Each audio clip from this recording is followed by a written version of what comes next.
I built Mechagodzilla Kiryu Type 2 out of Lego. As mentioned, this mock is specifically inspired by Kiryu Type 2, not Type 3, though with a replacement of the cannons, it would look like Type 3 without any recognizable difference. This mock was completed on December 16, 2024.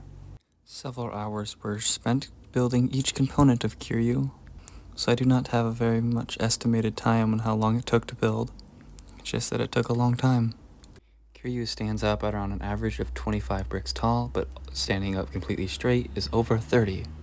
This build prioritizes aesthetics and a more display-like design rather than a playable action figure, though it is not a weak figure and will not fall apart easily, but does not survive a fall test and will break apart. It is highly articulatable and pretty poseable, though things like its legs and tail do often have to deform to the same stance most often than not. We have a lot to talk about, so let's discuss the articulation. We have a lot to discuss, but starting on the head, it is connected to the neck by a single hinge. And there's this little horn at the top. It is not meant to be articulated, but it can. The mouth is connected by a hinge as well, which allows it to move fairly well, and side to side, which you should not do. The middle joint in the neck is a ball joint connecting to the lower neck, which is also connected via a ball joint. A fair amount of articulation, allowing it to pose very well. I broke it. The head certainly breaks a lot. The articulation on the lower neck is also very free, I should say, and has a lot of articulation.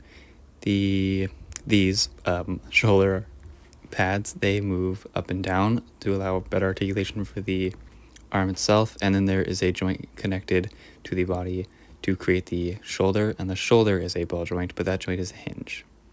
Fairly well articulation for the shoulder of Kiryu, and the elbows can move, with a hinge back and forth, but there is a pin that will lock it in place for aesthetics. So you will have to rearrange this piece here in order to get the articulation at its fullest. The wrist is a ball joint as well, with the thumb being just a loose stud that can sway back and forth, and each finger being a hinge. And the second arm is the exact same set of articulation, a mirror of the other arm.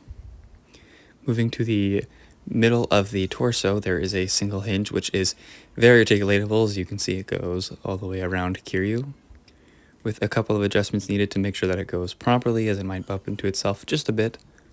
And it can go down fairly well and still turn while facing downwards. It can go up, but the dorsal fins do get in the way. And as to be expected, the chest pieces can be opened up for Kiryu's absolute zero cannon. It might take some adjusting to make them look right, but yes, they do all three open up just as they should in the films, and then you compose the arms to make it look extra sick if that's what you want. Going down, there's this smaller piece here, which is just meant for a bit of extra detail and to fill in that gap when Kiryu is standing up. As you can see, it is quite a large gap between his upper torso and lower torso. There are also these pieces which can be articulated, and this which is supposed to be facing directly towards it, as I just adjusted it to, but they're not articulational pieces, they just can be articulated. Also on the back, each dorsal fin on the sides are hinges, allowing them to sway back and forth, though once again, they can be articulated. They are supposed to stay at a still position. This piece here, it's a hinge. The legs have a lot of articulation. They are a large ball joint-like piece. I believe it's called a ratchet joint, and this gives it a lot of articulation. Oh, I broke it again. Let me fix that real quick. It will fall apart, of course. It's Lego. It's not unbreakable, though it does give itself a lot of articulation to pose the leg into any position that you'd see fit, though it does need to stay a pretty steady position to hold itself. The knee is connected by another ratchet joint, I believe is what it's called, and the knee cover is a hinge. The foot's connected by a ball joint to the calf, and this piece here can be moved slightly. It's a little hard to move while holding it, but it can be moved up and down, though it's supposed to be pretty still. Each foot can also be articulated going down and up, and of course they can be moved aside, but they are supposed to stay at a still format just to be properly angled as they are in the real model. That is almost all the articulation, but now we have the tail, which is connected by a upscaled ball joint, and then the second one is a normal scaled ball joint, leading to two of the exact same designs with our both ball joints. They break a lot, don't they?